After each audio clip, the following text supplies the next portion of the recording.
आज हम लोग पढ़ेंगे प्रतिरोध पर तापमान का प्रभाव, effect of temperature on resistances. Temperature का क्या प्रभाव होता है प्रतिरोधों पर। तो देखिए, इसका प्रभाव सभी शुद्ध धातुओं जैसे सोना, चांदी, तांबा, जो भी एल्युमिनियम, ये सब जो शुद्ध धातु होते हैं, इनका प्रतिरोध जब ताप बढ़ाएंगे तो बढ़ता है और जब ताप घटाएंगे तो घटता है। इसको हम लोग यहाँ से भी देख सकते हैं कि यदि मान लेते हैं कि 0 डिग्री टेम्परेचर पर किसी चालक जिसका प्रतिरोध R0 है और उसी को हम T डिग्री सेंटीग्रेड तक बढ़ाते हैं तो T डिग्री सेंटीग्रेड बढ़ाने पर उसका प्रतिरोध RT हो जाता है। ठीक है, उसके बाद देखिए, जब ये प्रतिरोध RT हो गया तो अब देखिए ये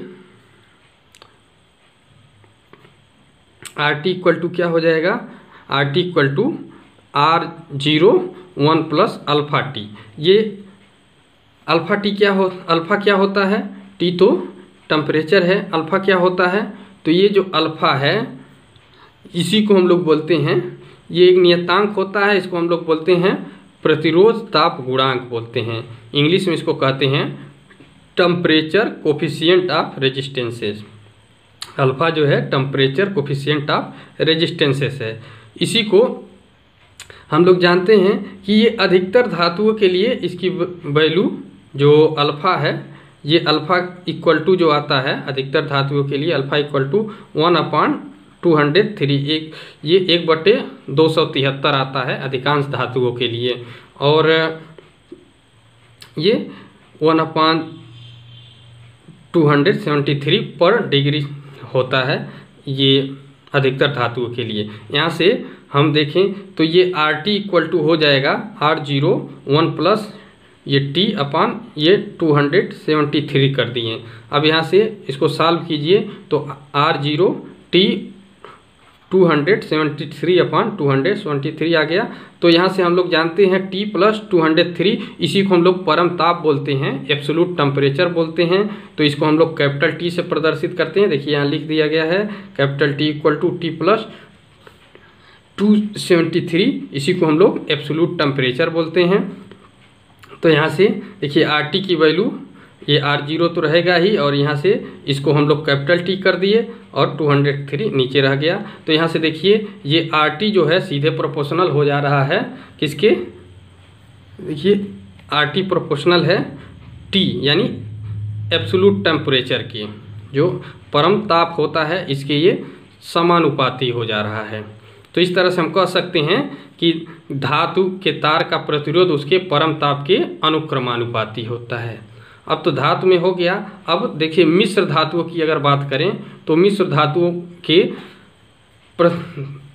धातुओं में प्रतिरोध का क्या ताप पर क्या प्रभाव पड़ता है, यानी ताप बढ़ाने पर इनके प्रतिरोध पर क्या प्रभाव पड़ता है, ऐसे बोलें तो मिश्र धातुओं के प्रतिरोध पर ताप का क्या प्रभाव पड़ता है। तो देखिए जैसे मिश्र धातु जैसे मैग्नीन हो गया, टंगस्टन हो गया, नाइक्रोम हो गया, इनकी प्रतिरोधकता ताप बढ़ाने पर हल्का वृद्धि होती है, तो बहुत कम वृद्धि होती है। इसी कारण हम लोग इसका उपयोग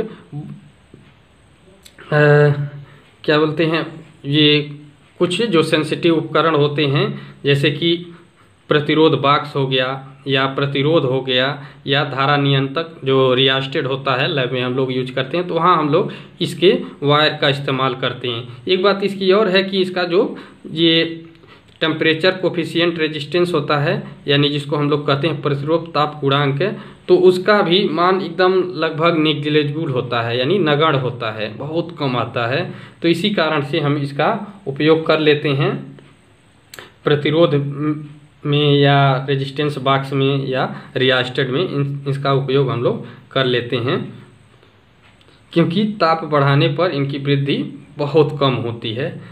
तो इनका जो रेजिस्टेंस का वेरिएशन होता है ताप के साथ बहुत कम वेरी करता है।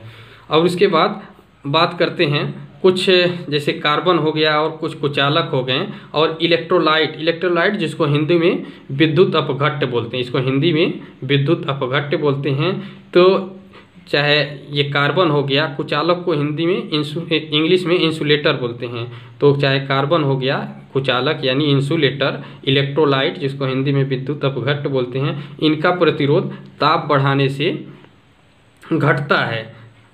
ताप बढ़ाने से इनका प्रतिरोध क्यों घटता है? क्योंकि जब हम जानते हैं कि इसमें फ्री इलेक्ट्रॉन नहीं पाए जाते हैं, लेकिन जैसे ही हम ताप बढ़ाएंगे तो अधिकतर परमाणुओं से कुछ इलेक्ट्रॉन फ्री हो जाते हैं। तो जब इलेक्ट्रॉनों की संख्या बढ़ जाएगी तो वही तो ये धारा वाहक का काम करते हैं। तो इस तरह से ये आवेश वाहक का काम करने वाले ही जनरेट हो जाएंगे, तो जाहिर सी बात है कि इनकी जो रेजिस्टेंस थोड़ा सा कम हो जाएगा। लेकिन ऐसा नहीं है कि ताप बढ़ाने से बहुत सारे इलेक्ट्रॉन्स भी फ्री नहीं होते हैं और न ही बहुत ज़्यादा इनका प्रतिरोध ही घटता है, लेकिन ये है कि थोड़ा सा प्रतिरोध इनका घटता है।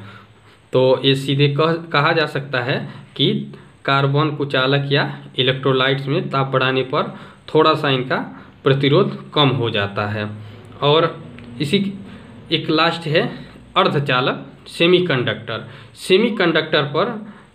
सेमीकंडक्टर जैसे कि सिलिकॉन, जर्मेनियम और सेलेनियम, ये सब जो होते हैं ये अर्धचालक होते हैं और इनकी जो प्रतिरोधकता होती है ताप बढ़ाने पर घट जाती है। जब ताप बढ़ाएंगे तो उसमें क्या होगा, फ्री इलेक्ट्रॉन की संख्या बढ़ जाएगी और जब फ्री इलेक्ट्रॉन की संख्या बढ़ जाएगी तो चार्ज कैरियर की संख्या बढ़ गई, जो धारा वाही के लिए जिम्मेदार होते हैं। यदि वो बढ़ गए तो जाहिर सी बात है कि इसमें प्रतिरोध कम हो जाएगा। तो इस तरह से यही होता है प्रतिरोधों पर ताप का प्रभाव। और इसके अलावा जैसा कि देखे भी होंगे कि प्रतिरोध किसी पदार्थ, किसी तार के उसकी लंबाई पर, उसके क्रॉस सेक्शनल एरिया पर भी निर्भर करता है। तो इस तरह से ये भी हम कह सकते हैं कि ये जो प्रतिरोध होता है किसी चालक के साइज पर भी निर्भर करता है। तो ये भी बात ध्यान रहे।